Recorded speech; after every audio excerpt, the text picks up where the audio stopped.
முதலமைச்சர் பொறுப்பில் இருக்கிறதுனால நான் தமிழ்நாடு முழுக்க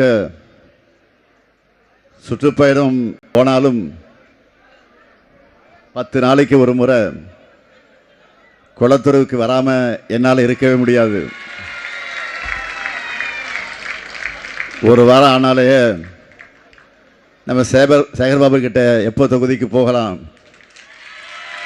தொகுதியில் என்ன வேலை நடக்குது அப்படின்னு நான் கேட்க ஆரம்பிச்சிருவேன்.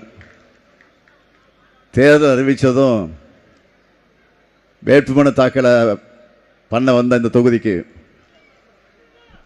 வேட்புமனு தாக்கல் செஞ்சுட்டு இப்போ தான் பிரச்சாரத்துக்காக கடைசி நாள்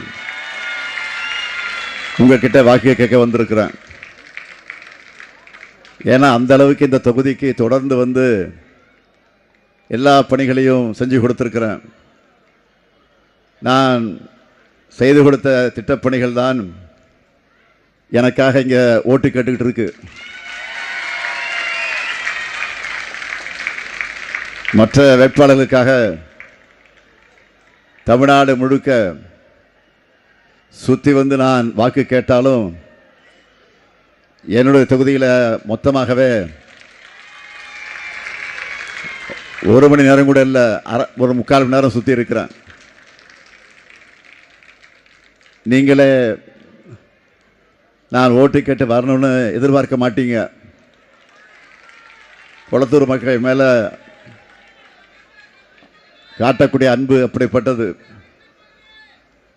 வருஷம் முழுக்க நல்லா படித்த மாணவன் எக்ஸாமுக்கு முன்னாடி சின்னதாக ஒரு ரிவைஸ் பண்ணுவாங்கள்ல, அந்த மாதிரி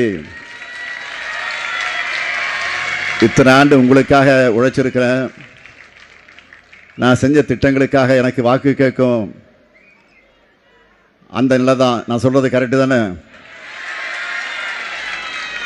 ஒவ்வொரு ஊருக்கும் போனப்போ அங்கே போட்டியிடக்கூடிய வேட்பாளர்களை அறிமுகப்படுத்தி வச்சேன். குளத்தூரில் எனக்கு நானே இன்ட்ரோ கொடுத்துக்கிறேன்.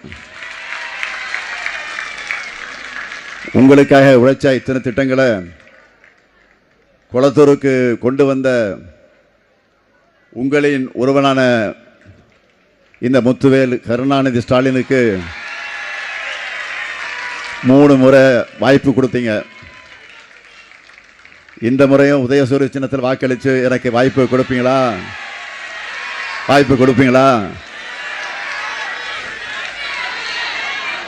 குளத்தூர் வேட்பாளர் முத்துவேல் கருணாநிதி ஸ்டாலினுடைய வெற்றி, என்னுடைய வெற்றி உறுதியா?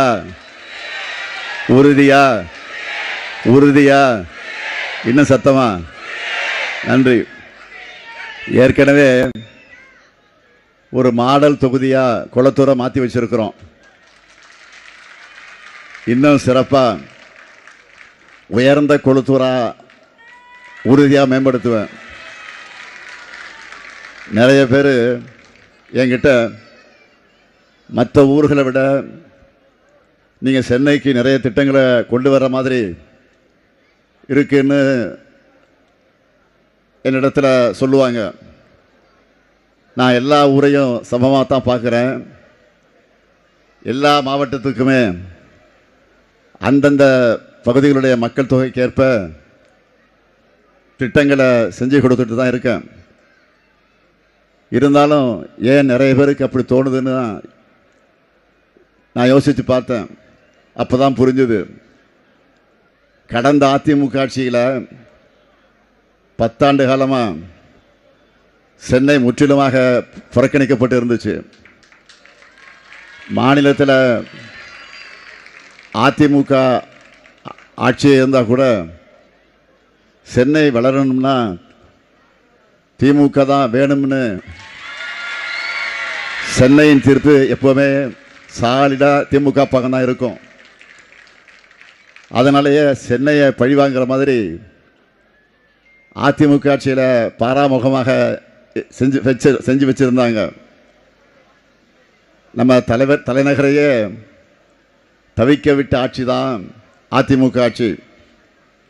சின்ன மழைக்கு வெள்ளத்தில் உங்களை தத்தளிக்க விட்ட ஆட்சி அதிமுக ஆட்சி. புதுசாக எதையாவது செய்யலைனாலும் பரவாயில்ல. முந்தைய திமுக அரசில்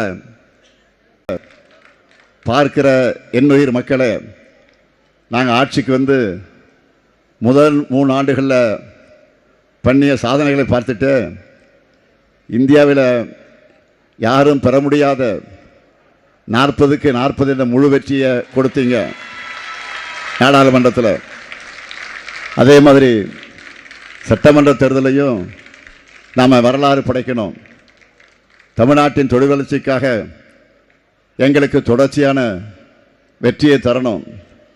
நம்முடைய சாதனை திட்டங்களோட பேர்கள் மட்டும் சொன்னாலே இன்னைக்கு ஒரு நாள் போதாது.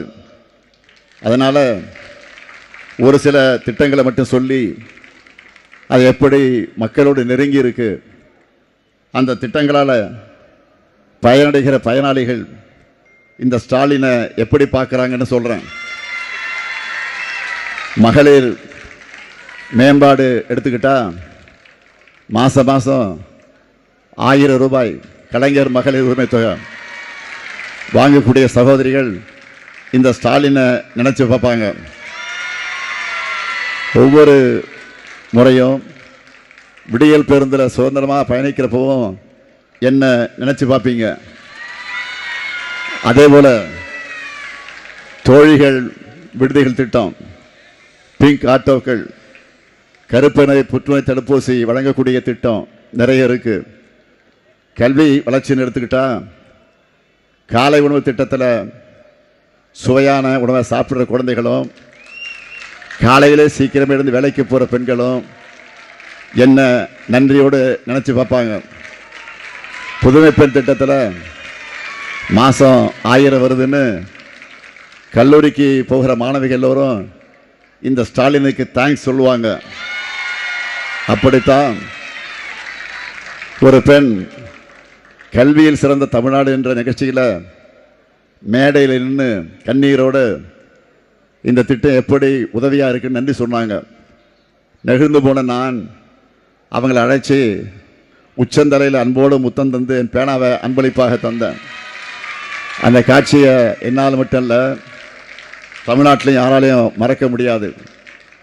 அதே போல் தான் தமிழ் புதல்வன் திட்டம், உலகம் உங்கள் கையில் லேப்டாப் அடங்கக்கூடிய திட்டம், மாவட்டந்தோறும் மாடல் பள்ளிகள், மதுரையில் கலைஞர் பெயரால் நூல் லைப்ரரி, இன்னும் நிறைய இருக்கு. நலன் காக்கக்கூடிய ஸ்டாலின் முகாம்கள், இன்னொரு காக்கக்கூடிய நம்மை காக்கு 48, இப்படி பல பட்டியலை நான் சொல்லிக்கொண்டே இருக்க முடியும். தொழில்துறை எடுத்துக்கிட்டா தமிழ்நாடு முழுக்க இன்றைக்கு எல்லா மாவட்டங்களையும் சிப்காட், தொழிற்பூங்கா, சிறிய மாநகரங்களில் டைடல் பூங்காக்கள், தமிழ்நாடு இப்படி வளர்ந்து வருகிறது. விளையாட்டு வீரர்களுக்கு உபகரணங்கள் வழங்கக்கூடிய திட்டம், வீட்டு வசதி எடுத்துக்கிட்டா கலைஞர் கனவில் திட்டத்தில் சொந்த வீடு என்னும் கனவு நனவான யாராலையும் ஸ்டாலினை நிச்சயமாக மறக்க முடியாது.